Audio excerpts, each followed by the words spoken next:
শুভ সকাল আমার প্রিয় দর্শক বন্ধুরা, কেমন আছো সবাই? আশা করি সবাই ভালো আছো ও সুস্থ আছো, আর আমিও বেশ ভালো আছি।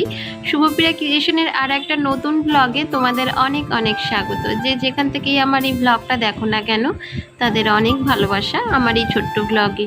বন্ধুরা, পুরো ব্লগটা জুড়ে থাকার অনুরোধ রইল। আই হোপ আজকের ব্লগটা তোমাদের ভালো লাগবে। আজকের ব্লগটা শুরু করলাম এই ড্রেসিং টেবিলটা থেকে। ড্রেসিং টেবিলের ওপরে এত পরিমাণে ঝুল পড়েছে যে বলার মতো নয়। তাই জন্য একটা চেয়ার নিয়ে দেখো পরিষ্কার করছি। ড্রেসিং টেবিলের সামনে তো পরিষ্কার করা হয়, কিন্তু এই ওপরটা তো সবসময় পরিষ্কার করা হয় না।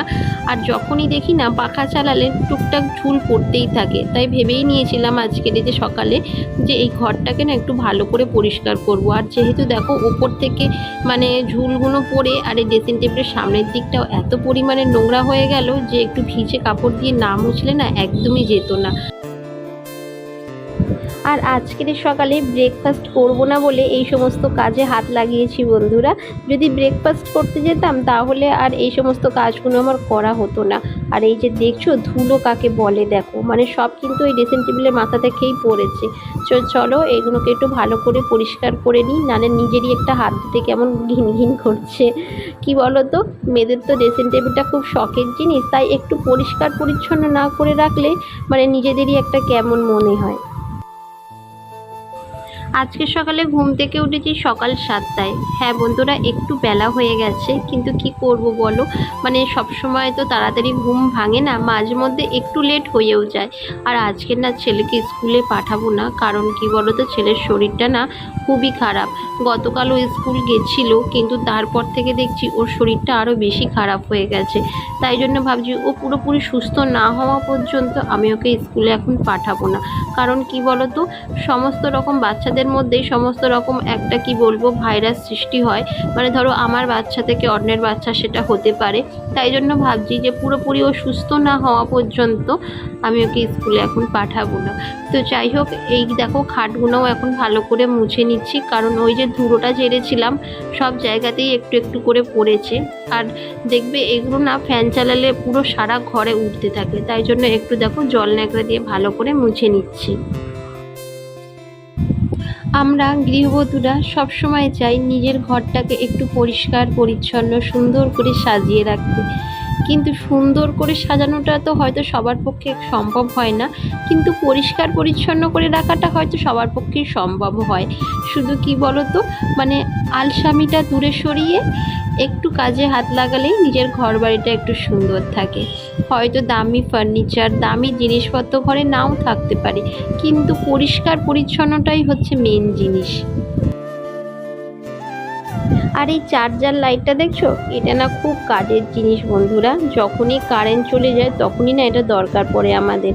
মোমবাতি চালিয়ে আর কতক্ষণই বা রাখা যায়, কিন্তু এই চার্জার লাইটটা মিনিমাম 1 ঘন্টা আমাদের আলো দেয়।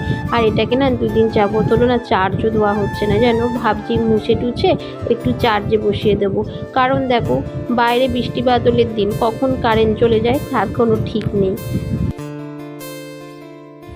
একদিন ভাবি বন্ধুরা যে একদিন রান্না গ্যাপ দিয়ে ঘরের সমস্ত মোছামুছি ধোয়া মোছার কাজগুলো করে নেব, কিন্তু সেটা না আমার পক্ষে হয়তো আর সম্ভব হয় না। মানে কি বলো তো, মানে হয়তো আমি একদিনের রান্না করে রাখলাম আগের দিনকারের, কিন্তু আগের দিনকারের যে বাসি খাবারটা সেটা আমি একদম খেতে পারি না। মানে খেলেই না একটা গ্যাস অম্বল হয়ে যায়। তো সেই কারণে মরতে মরতে আমাকে মোছামুছিরও কাজ করতে হয় আর রান্নাও করতে হয়। আর শুধু আমি কেন, এটা প্রত্যেক গৃহবধূরাই করে থাকে, রান্নাও করে থাকে প্লাস ঘরের কাজও করে থাকে, সংসারের যাবতীয় কাজ তো করে, তাহলে আমি কেন পারবো না বলো।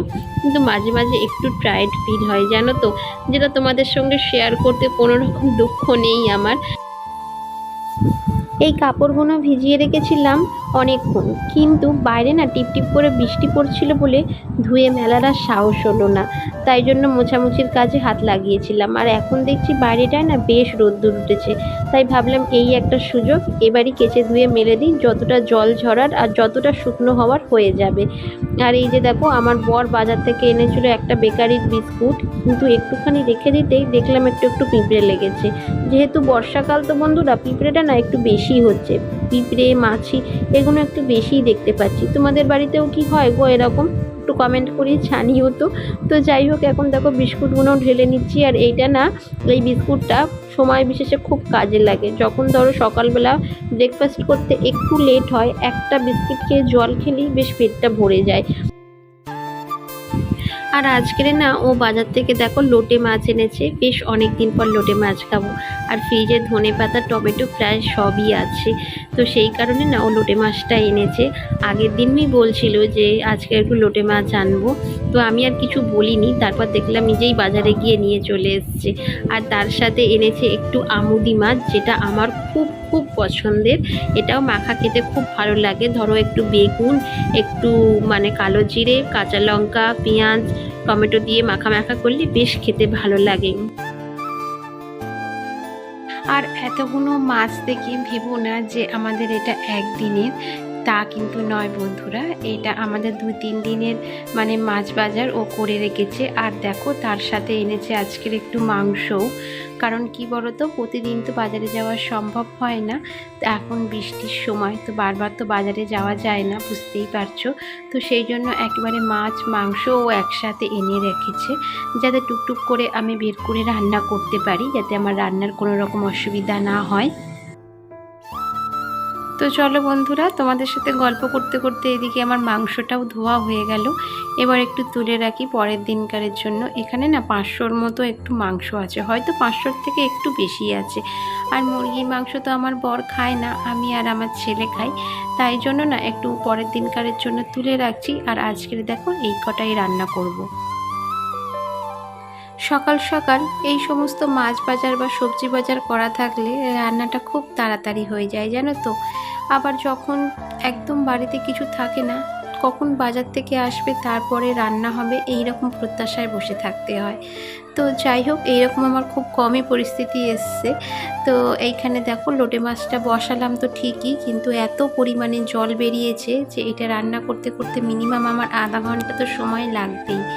আর এইদিকে দেখো লোটে মাছটা হয়ে যেতে এখন মুরগির মাংসটাও একটু করে নিলাম। এটা কাঁচা লঙ্কা দিয়ে পাতলা ঝোল, যেহেতু ছেলে খাবে তো তাই বেশি মশলাপাতি দিইনি। আর এখন রান্না বান্না কমপ্লিট। এখন গ্যাসটাকেও পরিষ্কার করতে হবে, গ্যাসের অবস্থা খুব খারাপ জানোই তো। রান্নাঘরে রান্না করার পর রান্নাঘরের কাজ বেশি থাকে, এই গ্যাস মোছা, স্ল্যাব মোছা, তো অনেক টুকিটাকি কাজ। যেমন সিঙ্কে রয়েছে এখনও অনেকগুলো বাসন, সেগুলোও মাজতে হবে। আর এখন ঘড়িতে কটা বাজে জানো? এখন প্রায় 12টার উপর বেজে গেছে। সেই কখন রান্নাঘরে ঢুকেছি সেই থেকে এইসব করেই যাচ্ছি। তো চলো বন্ধুরা, এদিকে আমার গ্যাসটাও মোছা হয়ে গেল। আর তোমরা সাথে থাকো আর পুরো ভিডিওটা দেখতে থাকো। বন্ধুরা, প্রতিদিনকারের মতো আজকেরও তোমাদের কাছে একটা ছোট্ট রিকোয়েস্ট, যে আমার ভিডিওর কোনো অংশ যদি তোমাদের একটুও ভালো লেগে থাকে তাহলে প্লিজ একটু লাইক, শেয়ার অ্যান্ড কমেন্ট করে দিও। আর এই যে দেখো, বলতে না বলতেই বাইরে চলে এসছে বৃষ্টি, অঝরে পড়ছে বৃষ্টি। হয়তো তোমরা ক্যামেরার মাধ্যমে বুঝতে পারছো না, কিন্তু বেশ ভালোই বৃষ্টি হচ্ছে জানো তো। ভাগ্যিস জামা কাপড়গুলো ছাদ থেকে নিয়ে এসেছিলাম, নাহলে আবার সব ভিজে যেত। তো বন্ধুরা, আজকের ভিডিওটা এখানেই শেষ করলাম। অনেকটা ছোট ভিডিও, হয়তো তোমরা একটু ধৈর্য সহকারে দেখবে। তো আজকের জন্য টাটা, ফের দেখা হচ্ছে নেক্সট ব্লগে।